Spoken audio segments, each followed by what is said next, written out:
My dear students, I hope you recognize what is on the screen. R.A.T.S, of course, we all know.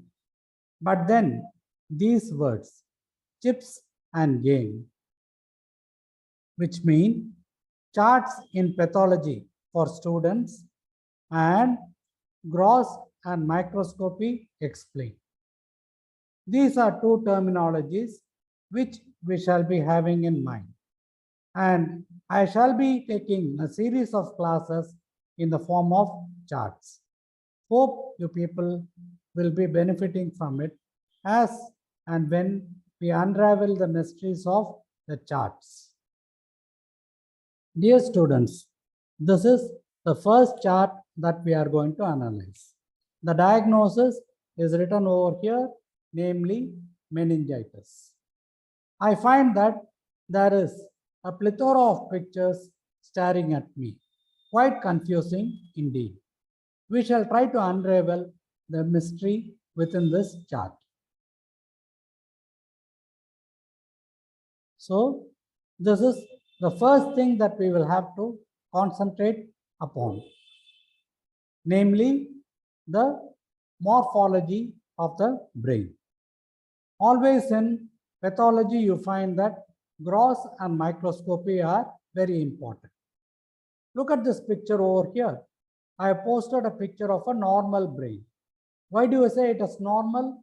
There are the meninges covering it, but I am able to very clearly see the underlying brain parenchyma and the blood vessels. It is thin, it is transparent. Whereas, compared with this picture, it is a case of a bacterial meningitis and the meninges, which I mean dura mater, pia mater, and arachnoid matter. They are all thickened and adhesive.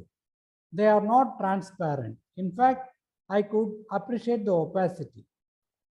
Also, the meninges are adherent to the underlying brain parenchyma. That is because of the inflammatory exudate and the fibrin. If you people see very carefully, there is a greenish colored exudate that is seen over here. Obviously, it is a case of an inflammatory exudate. Compare it with this picture. This is the base of the brain, the cerebellum. I find that there is an exudate that is seen over here also because I am not able to see the underlying brain parenchyma clearly. The base of the brain is one of the classical examples of tuberculous meningitis. And when I say tuberculosis, always it means a granuloma. And this is the microscopy of it. I am able to see the Langerhans type of giant cells, area of necrosis, small lymphocytes in the periphery, and there are larger pale cells which are the epithelioid cells.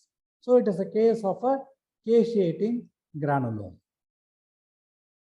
The organisms which are causing meningitis, I should be having in mind, which might be streptococci, meningococci, or pneumococci. Also, the Haemophilus influenza is important in the case of children. How do we diagnose it? The classical test that should be done will be the lumbar puncture. I am entering the subarachnoid space using a needle called the lumbar puncture needle. So it is very simple. L means long. So it is a long needle, slender. It has got a bevel. Bevel means it is quite sharp over here so that it cuts and enters. As soon as it enters the subarachnoid space, I find that the CSF will be coming out, which is collected in a series of test tubes. Also, if necessary, I will be attaching a syringe and withdrawing as minimal a number, maybe 2 or 3 ml that is required for the CSF analysis. And this is how the sample collection is being distributed. Look at this one. There are 4 tubes as I had promised. The first one is used for chemistry, the second one for microbiology, third one for pathology, and the fourth one for any special additional test. In chemistry, we will be seeing glucose, protein, etc. Also, the serological test can be done. The second one, for microbiology, the gram stain is classical. Acid fast stain for tubercle bacilli. India ink preparation for cryptococcus. And obviously, it has to be cultured in a case of blood agar or chocolate agar. Also, a Sebarots agar can be used for the fungal organisms. LJ medium for tuberculosis. I'll be showing you some pictures of these also. And when it comes to the pathology, there is a total cell count as well as a differential count which is done. In some cases, I will have to look for malignant cells also. If necessary, again, immunological test and any additional test. For example, nowadays RT-PCR is very conventional, and so we people should be knowing this. Having aspirated the fluid, this is the kind of analysis that we people should do. It is quite simple.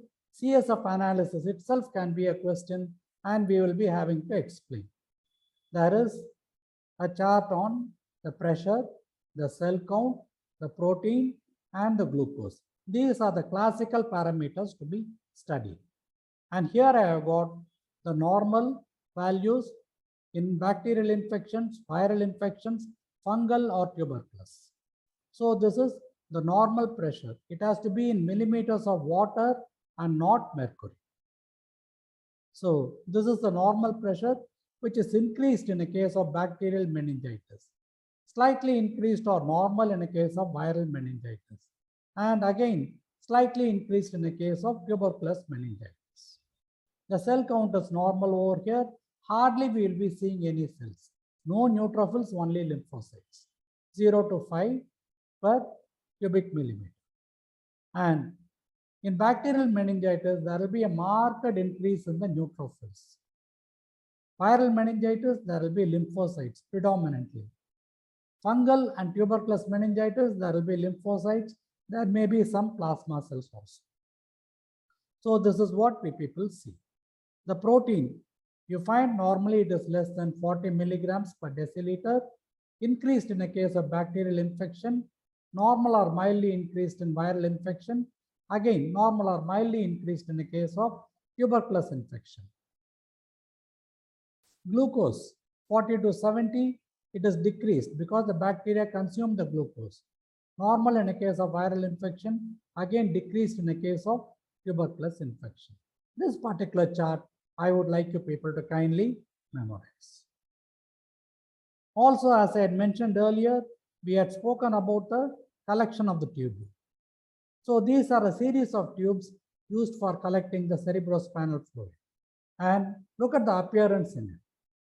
So normally it is supposed to be clear and transparent. Here a pinkish tinge is there, but it is as clear as water. It can be blood tinged or hemorrhagic in a case of subarachnoid hemorrhage or due to trauma. Sometimes initially there will be a trauma, and when it sediments, I'll be able to see a clear fluid. Yellowish color in a case of xanthochromia, and turbid in a case of infections or tuberculosis. This can be the appearance that we people see. As I had mentioned earlier, there will be something that we will have to see. What are the investigations that we can see? I'll be able to see a cobweb appearance. What is a cobweb appearance? This is the CSF that has been collected. It is not transparent, slightly turbid, and I'm able to see some fibrin deposits over here, just like a spider spinning a web. This is called a cobweb appearance.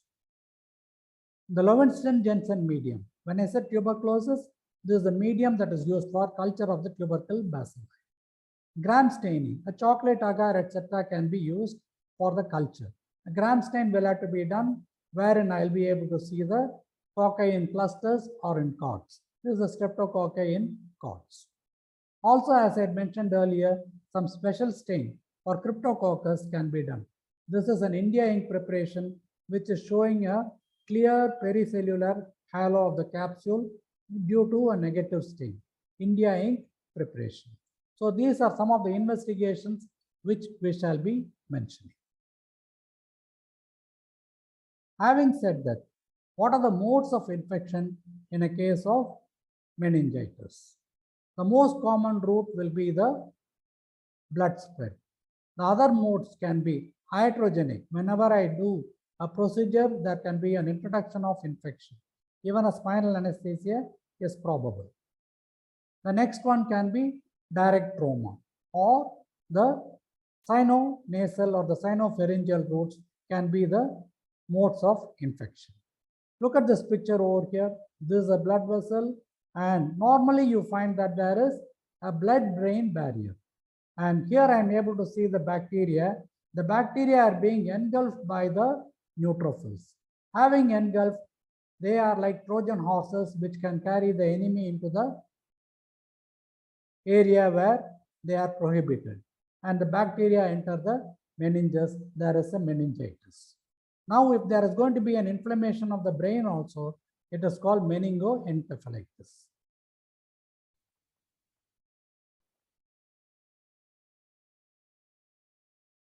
So we have seen all the features over here. Now, what is important will be, what are the causes for meningitis? That we had mentioned, the various organisms. It can be bacterial, viral, fungal, tuberculous. The routes of infection, again we have mentioned. The causes, the organisms, you people will have to mention. Meningococci, for example, classical. The clinical symptoms, the patient can present with a headache, fever, obviously. There will be a neck rigidity, projectile vomiting. These are some of the classical signs. Also, the clinic signs can be positive. Lumbar puncture, the procedure you people will have to explain. And what are the hazards of a lumbar puncture? These should obviously be explained, or they can be asked in the viva. 1. Introduction of infection. 2. A traumatic tap wherein we will be having hemorrhage. 3. When too much of fluid is being aspirated, there can be herniation of the brainstem. The various CSF findings we have mentioned, and special investigations such as the stains and the RT-PCR, etc., can be borne in mind. So these are the things that you people will have to mention as far as meningitis is concerned. And obviously you people know it can be a chart, a spotter, a short note, multiple MCQs. Cobweb appearance is classically seen in. Base of the brain is basically involved in. One of the complications of a lumbar puncture is. And you people also will be asked to explain. How do you identify? What are the differences between the lumbar puncture and the bone marrow needle? So this again is the final summary of it. You people will be able to recollect all the features that we have been explaining. Thank you for your patient listening.